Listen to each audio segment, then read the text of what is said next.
Raymond gave his dad, when he was a 12-year-old, a poem. He says, "Dad, I'm giving you a promise.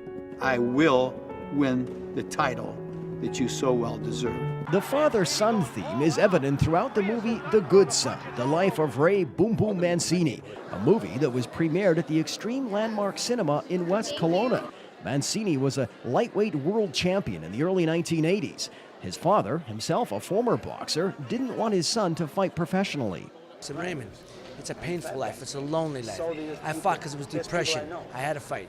You have so many other opportunities, which is athletic as well as academic scholarships to go to college. I had a professional baseball offer, Toronto Blue Jays at that time, which I don't know if that's a big deal because in 1979, I think they were offering anybody a contract. So he did what he set out to do. He won the championship that his father never was able to attain. I was fortunate enough to be working for a company in Vancouver, and this project came along, and worked with the director, and I used to box myself. I didn't know much about Ray because it was before my time, but then once you start reading into the side story and pages from the book we had to go into shooting, I was honored to be able to get part of the story. And then it got taken away from the Vancouver company, but me and the director had spent a year of our lives in this and really got to know Ray and really fell in love with the story, so we left with the film.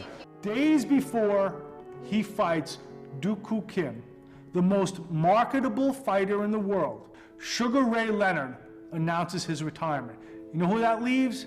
Boom Boom Mancini. He's set up perfect. He can run the table right now.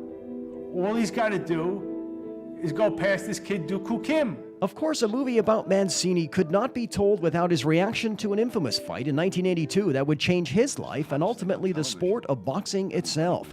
After an epic 14-round battle, the young Korean suffered brain injuries in the ring and died shortly afterwards. It was indeed a tough time for Mancini. I was depressed, but I didn't let it set in. I mean, with me in my life, I'm one of these guys, I make decisions relatively quick.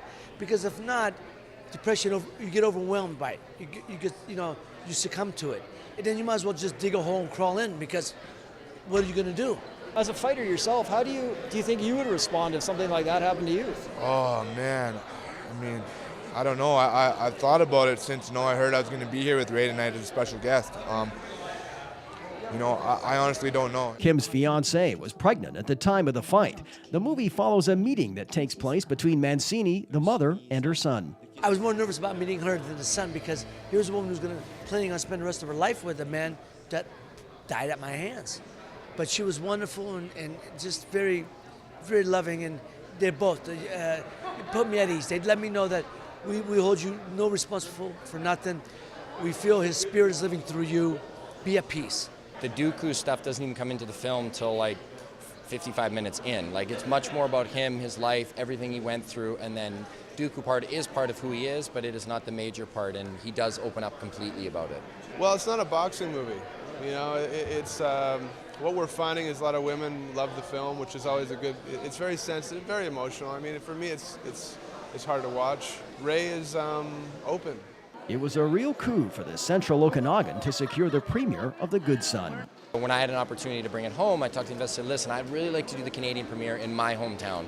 I know I can make it a great turnout, I can get the media behind it, Ray would have a great time.